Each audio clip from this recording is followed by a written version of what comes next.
Paartiin Izemaa filannoo marsaa torbaffaa teessoo mana marii magaalaalee dabalatee waliigala barcuma 86 argachuudhaan paartii morkattoota keessa sadarkaa duraa qabachuun ibsame. Haa ta'uutii malee immoo Adda Bilisummaa Oromoo teessoo tokkollee akka argatiin ibsame.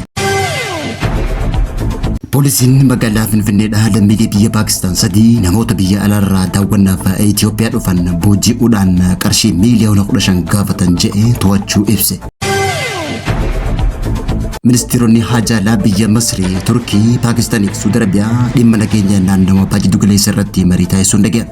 Daawwattoota fi hordoftoota Egeree Miidiyaa nageenya keenya bakka jirtan maratti sin dhaqqabu guyyaan irraa waxabajjii 22 barri 2026 kanneen amma isin dhageessifne hanga fototuu Egeree Miidiyaatii amma bal'ina isaatti. Filannoo marsaa torbaffaa waliigalaa Itoophiyaan dhiyeenya kana taasifteen bu'aa filannoo waliigalaa marsaa torbeessoo bara 2018 kaleessa ifoomee jiruun paartiin Izemaa mana marii bakka bu'oota uummataatti teessoo 13 akkasumallee mana marii naannoleetii fi magaalota keessatti barcuma 73 waliigalaan teessoo 86 argachuun paartiileen morkattoota keessa akka biyyaatti adda ture ta'uun ibsame. Paartiin kun ibsa guyyaarraa baaseen qaadhimamtoota miseensota deeggartoota qaamota milkaa'ina kanaaf gumaacha hunda taasisan galateeffachuudhaan waggoota itti aanan filannoo itti aanan keessatti cimina isaa eegsisuudhaan qaawwa jiru hunda guutuu fi paartii dorgomaa dhugaatee hojjechuuf kutannoo qabaachuu ibse. Gama biraatiin immoo paartiin Izemaa torban dabre kana ibsa baaseen garee TPLF irratti mootummaan federaalaa tarkaanfii sirreeffamaa akka fudhatu yaamicha dhiyeessee turuun ni yaadatama. Caffee Oromiyaattis barcuma tokko argachuun paartii badhaadhinatti aansee teessoo olaanaa argachuuf filannoo marsaa torbaffaa kan xumure Izemaan faayidaa Itoophiyaa dursinaa jechuun ibsa baase.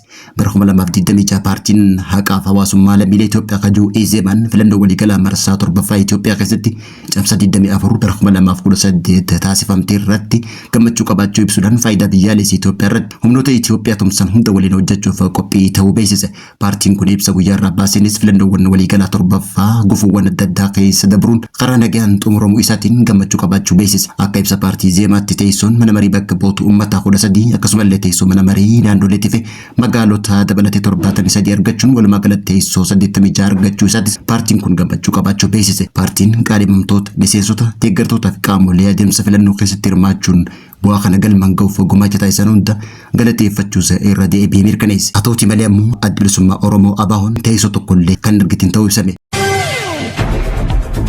Poolisiin magaalaa Finfinneedhaa lammiilee biyya Paakistaan 3 kanneen lammiilee biyya alaarraa daawwannaadhaaf gara Itoophiyaa dhufan booji'uudhaan maallaqa miiliyoona 15 gaafatan to'annoo jala oolchuu beeksise. Akka ibsa poolisii magaalaa Finfinneetti shakkamtoonni Zaashan Khalid, Firiz Muhammadii fi Muhammad Junaydii ja'aman yakka kana waxabajjii 4 bara 2018 magaalaa Finfinnee bakka atileetota Gooroo aanaa 9 kutaa magaalaa Lammii Kuraa keessatti raawwachuu isaa hime. Akkasumallee shakkamtoonni kunneen lammiilee Hindii fi Baangilaadesh mana kireeffatan keessatti booji'uudhaan funyoodhaan hidhanii pilaasteraan afaan isaanii cufuudhaan qarshii miiliyoona 15 hanga 30 akka kafaltan jechuudhaan gaafachuu dhaga'ame. Kanaanis waxabajjii 10 akka bara 2018 lammiilee Hindii 4 daawwannaadhaaf gara Itoophiyaa dhufan to'annoo jala oolchuun tumanii maallaqa ruubii Hindii 15,000 hanga 25,000 akka kafalan gaafachuu isaanii namoonni miidhaman ibsuudhaan poolisii magaalaa Finfinnee yakka kana hordofuun to'annaa jala oolchuu beeksise. Akkasumallee waajjirri muummee poolisii magaalaa aanaa Lammii Kuraa odeeffannoo waa'ee yakka kana hawaasa irraa argate irratti hundaa'uun hojii qorannoo hordoffii taasisaa jiruun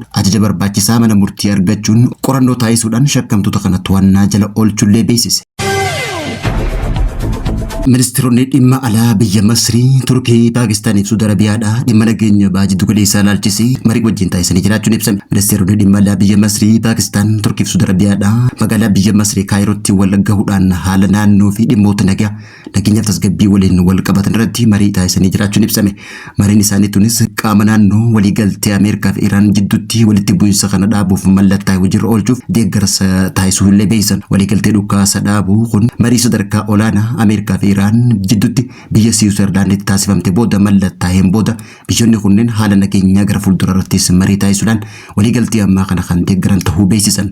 Mariin biyyoota lamaanii jimmata dabre kana kan taasifamte hoggaa ta'u sababni haleellaa Israa'el Libaanoos irratti raawwatteef yeroo biraatti kan dabre ta'u Iraan tarkaanfiin tun waliigaltee tana kan cabsu ta'uu erga beeksifteen booda ta'uu isaati. Mariin biyyoota afuranii taasifamte qindoomina bal'aa taasisuuf kan galateeffate pirezidaantiin biyya Masrii Abdul Fattah al-Siisiin marii tana milkaa'ina isii mirkaneessuun barbaachisaa ta'uu cimsee dubbachuu Afrikaan News gabaasa isaatiin addeesse. Walgahiin ministeerota biyyoota kunneen yeroo afuraffaaf kan walgaan hoggaatu erga waliigalteen wallabdii Ameerikaa fi Israa'el Iraan irratti raawwatteen jalqabde xumuruuf fulbaana 23 booda kan jalqaba ta'uun ibsame. Waliigalteen Ameerikaa fi Iraan tun karra galaanaa Strait of Hormuz irra deddeebiin akka banamuuf sagantaan niikuleeraa Iraan dabalatee dhimmoota bal'aa irratti guyyoota 60 mariin akka dheerates ni beekama. Kanaanis immoo biyyoonni marii taasisan kunneen waliigaltee tana kan deeggaranii fi haala nageenya naannawaa baha jiddu galeessaa irratti gara fuuldura irrattis tumsa waliin qaban irratti kan hojjetan ta'uu beeksisaniiti jira.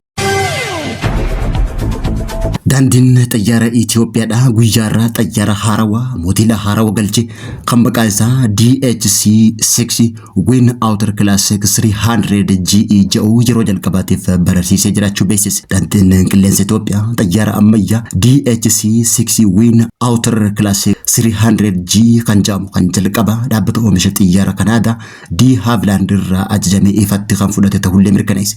Daandiin xiyyaaraa kun xiyyaara haarawaa fi adda ta'e kun tajaajila balalii biyya keessaatiif naannoo adda addaatti daran cimsuuf gahee olaanaa qabaachuu beeksise. Xiyyaaronni kunneen teknoolojii olaanaadhaan lafa rakkoon itti jiruu fi naannoo walxaxaa ta'e keessatti haala salphaa ta'een bararuu akka danda'anii fi haaluma salphaa ta'een qubachuu akka danda'anis beeksise. Damee turizimii biyyattii qorannoo qilleensaa tajaajila yaala hatattamaa fi hojiiwwan kaayyoo hedduu qaban biroo kan fakkaatanii fi faayidaa guddaa kan kennu ta'uu daandiin qilleensa Itoophiyaadha. Xiyyaara haarawaa moodela haarawaa guyyaarraa barsee ilaalchisee ibsa kanneen addeessite jedha.